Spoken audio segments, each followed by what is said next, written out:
இந்த சூழலியல் பேசும்போது எனக்கே இந்த நகரத்தை பற்றி மறுபடியும் சொன்னார்.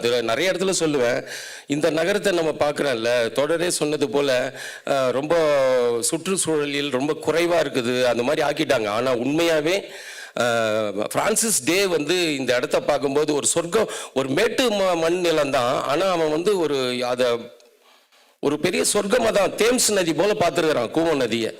எனக்கே இப்போ ஒரு பட்டியல் போட்டு பார்த்தாக்கா என்னன்னா 3 நதிகள் ஓடுது இந்த நகரத்தில். கொற்றலை, அதாவது குசஸ்தலையாறுன்னுவாங்க. கூவம் இப்போ நம்ம மூக்க பிடிக்கிற மாதிரி இருக்குது. அப்போல்லாம் வந்து அள்ளி பருகிற ஒரு நீர் தான் கூவம் நதி இருந்தது. அடையாறு ஆற்றங்கரை. இப்போ இவ்வளோ அதில் வந்து ஒரு செயற்கை, இப்போ கொஞ்ச நாள் கழித்து ஒரு செயற்கை கால்வாய், ஒரு கானகம் இருந்திருக்குது. அதாவது அவன் சொல்றது உண்மையா என்னன்னு தெரியல, புலி இருந்ததுன்னு சொல்றாங்க. 1774 நான் ஒரு புலியை பார்த்தேன் அப்படின்னு சொல்றேன். இங்க புலி, சிறுத்தை, மான்கள். இப்போ ஒரு கானகம்ன்ற பகுதியே இருக்குது. நம்ம ராஜ்பவன் பேக் சைட்ல பார்த்தா கானகம் அந்த ஊருக்கு பேரு. அப்போ ஒரு மலைக்குன்றுகள், 7 மலைக்குன்றுகள் மாதிரி நமக்கு ஒரு மலைக்குன்றுகள் இருக்குது, ஒரு கடல் இருக்குது. எனக்கு தெரிஞ்சு ஒரு 200 குளங்களை நான் பார்த்துருப்பேன்.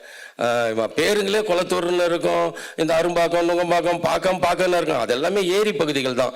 இப்பெல்லாம் லேக் வியூ அப்படின்னு சொல்றதெல்லாம் வந்து ஏரிகளின் சமாதி அப்படின்னு தான் நம்ம புரிஞ்சுக்கணும். அவ்வளோ ஒரு செப்பமான, ரொம்ப அழகான, இப்போ நான் இருக்கிறது ஏரிக்கரை, அதுக்கு பக்கத்தில் தான் வந்து வேசர்பாடி வரும்.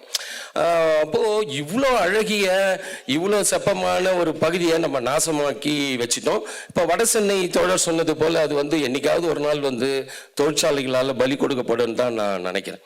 ஏன்னா யாருக்கும் பெரிய அக்கறை இருக்காது. ஒரு 10 பேர் செத்த பிறகு ஒரு மாதிரி அப்படின்னு சொல்லிட்டு கடந்து போகிற சமூகமாக நம்ம தத்துவங்கள் இருக்குது.